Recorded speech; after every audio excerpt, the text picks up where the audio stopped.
ദൈവമില്ല എന്ന് ഉറപ്പുള്ളവരാരൊക്കെയാണെന്നറിയോ?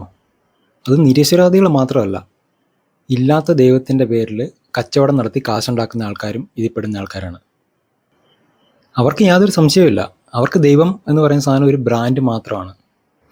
നിരീശ്വരവാദികൾ തുറന്ന് പറയും ദൈവം ഇല്ല എന്ന്. ഞങ്ങൾ യുക്തിവാദികൾ പറയും ദൈവം എന്നുള്ള സാധനത്തിന് അങ്ങനെ റൈറ്റത്തിന് തെളിവൊന്നുമില്ല, അതുകൊണ്ട് നമ്മൾ എടുക്കുന്നില്ല എന്ന് നമ്മളും പറയും. ഇത് രണ്ടും ചർച്ച ചെയ്യാൻ പറ്റുന്ന വിഷയമാണ്. ഇത് രണ്ടും രണ്ട് കൂട്ടരുടെ നിലപാടുകൾ മാത്രമാണ്. അതിനെ മറ്റുള്ളവർക്ക് എതിർക്കാനുള്ള അവകാശമുണ്ട്. പക്ഷെ ഇവന്മാരോ ദൈവത്തിൻ്റെ പേര് പറഞ്ഞ് വികാരം വിറ്റ് ഭയം കുത്തിവെച്ച് വിശ്വാസികളെ പിഴിഞ്ഞ് കാശുണ്ടാക്കുന്നു. ഇവിടെ ഹിന്ദുവോ ക്രിസ്ത്യാനിയോ മുസ്ലിമോ എന്നുള്ളതല്ല പ്രശ്നം, കച്ചവടം ചെയ്യുന്നു എന്നുള്ളതാണ് പ്രശ്നം. ദൈവത്തിൻ്റെ പേരിൽ സ്വർണം, ദൈവത്തിൻ്റെ പേരിൽ നേർച്ച, ദൈവത്തിൻ്റെ പേരിൽ നരകഭയം, ദൈവത്തിൻ്റെ പേരിൽ സ്വർഗത്തിലേക്കുള്ള വിസ. ഇതൊക്കെ വിശ്വാസമാണോ?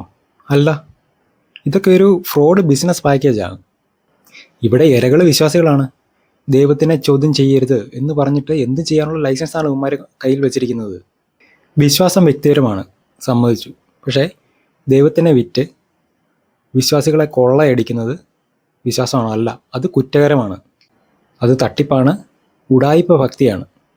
സത്യത്തിൽ വിശ്വാസികൾ ചിന്തിക്കണം, എല്ലാം കണ്ണും പൂട്ടി അങ്ങ് വിശ്വസിക്കുകയാണോ ചെയ്യേണ്ടത്, അതോ കള്ള ദൈവ വിശ്വാസ കച്ചവടക്കാരെ ചോദ്യം ചെയ്യുകയാണോ ചെയ്യേണ്ടതെന്ന്?